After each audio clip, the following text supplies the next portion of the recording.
자, 문제 2-3번 보겠습니다. 자, 수출 시점 명세서 작성자의 부가가치세 신고서 작성 문제입니다. 이거는 저번 회차? 저저번 회차인가? 한번 나왔었습니다. 수출을 할 때, 직수출할 때는 반드시 이 수출 신고 필증이란 게 있어야 되고요. 반드시 수출 실적 명세서의 작성을 해야 합니다. 그러니까 즉 수출 매출로 회계 처리하는 경우를 얘기를 해요. 그러니까 즉 직수출입니다. 대행수출은 이거하고 양식이 다릅니다.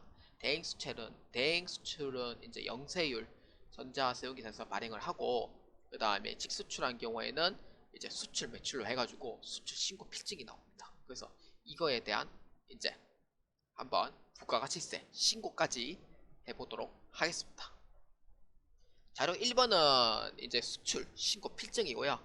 그 다음에 자료 2번은 재정 환율 내역입니다. 자, 자료 설명부터 보겠습니다. 그러니까 즉 이게 지금 여기 보시면은 신고는 7월 25일, 그 다음에 7월 20일은 여기 한번 봐야 될 것 같고요. 그 다음에 7월 30일이라고 되어 있는데 이거는 신고 일자입니다. 자, 자료 설명 1번에 보면은 자료 1은 7월 30일 선적한 일본 동경 기업에 대한 수출 신고 필증이다 입니다. 선적한 일본 동경 기업 선적이라고 되어 있습니다. 그러니까 즉 이게 7월 30일이 선적일이라고 보시면 되는 거예요. 자료 2는 환율 내역이다 입니다. 100엔에 1100원입니다. 수출 대금은 전액 2019년 8월 31일에 받기로 하였다. 그러니까 즉 7월 30일에 선정은 했는데 대금은 8월 31일에 받기로 했기 때문에 이거는 아직 내가 수령을 했는 거는 아닙니다. 그래서 외상비출금으로 회계 처리를 해야 합니다. 자, 이렇게 해서 이제 그 자료 설명은 파악했습니다. 자, 평가 문제 이제 한번 보면은, 자, 1번 수출 거래 내역을 메인 매출 전표에 입력하시오입니다.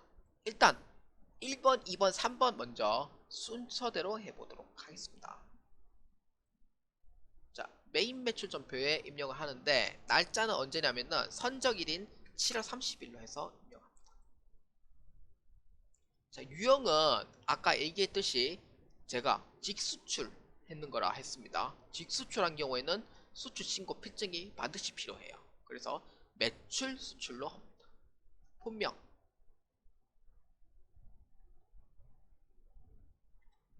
제품 공급가액 얼마? 공급가액이 얼마인지 알아야 되죠.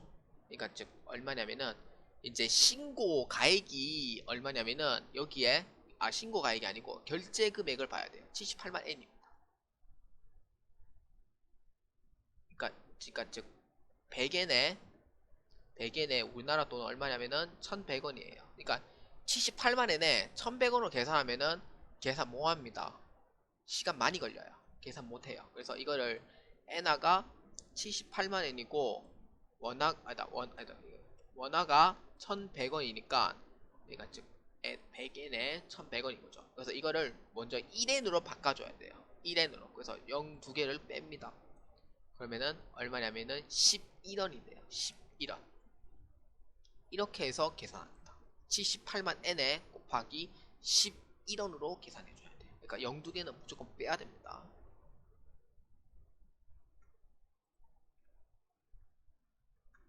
얼마냐면 858만원입니다.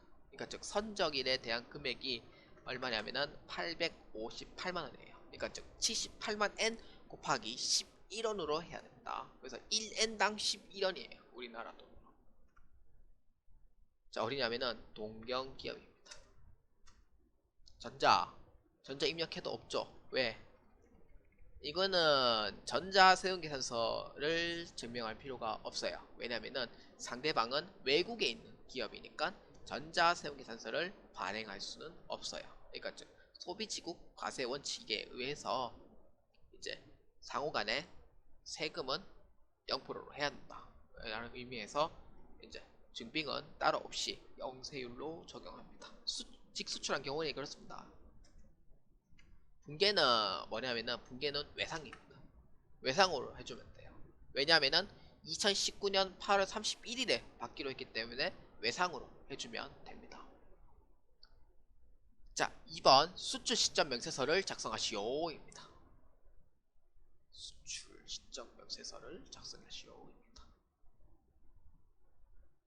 이 K랩과 이 다른 점이 뭐냐면은 K랩은 밑에 이제 그 수출 살 때 그 신상 정보가 뜨는데 그 수출 신고 번호가 있어요. 근데 도전은 없습니다. 그래서 이거를 이제 따로 입력을 해줘야 돼요. 자, 이기 예정에 해당하는 거기 때문에 7에서 9월입니다. 자, 여기서 이제 수출 신고 번호를 입력을 하는데 수출 신고 번호는 어느 수출 신고 번호로 입력을 하냐면은 자, 수출 신고 번호는 자, 여기에 이 신고 번호로 입력을 합니다. 여기에 동그라미 5번으로 되어 있는 여기에 신고 번호를 입력합니다. 그래서 수출 신고 번호 입력합니다.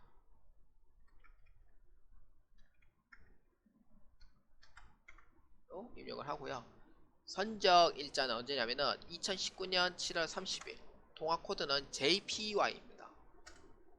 JPY는 재팬N이에요. 그러니까 즉 재팬 이게 국가이고요. 이제 통화 단위는 N이니까 Y입니다. 그래서 JPY예요. 환율 얼마? 78만 N이죠. 맞아, 환율은 11원. 외화가 78만 N입니다. 제가 잘못 얘기했습니다. 11원 적어줘야 돼요. 왜냐하면 1N당 금액으로 계산하기 때문에. 그러니까 여기는 이제 100엔에 1100원이라고 되어 있지만 실질적으로 입력할 때는 1N당 그 11원으로 해서 입력을 해줘야 돼요. 그래야 정확하게 858만원이 나오게 됩니다. 그래서 신고 금액은 아까 어디 있냐면은 여기에 결제금이라고 적혀있죠. 요거에 대해서 여기에 입력을 하면 됩니다. 자, 이렇게 하면은 이제 수출 신적 명세서는 이제 여기까지 입력을 하고요. 자, 그 다음에 전체 메뉴에 이제 마지막 평가 문제 3번입니다.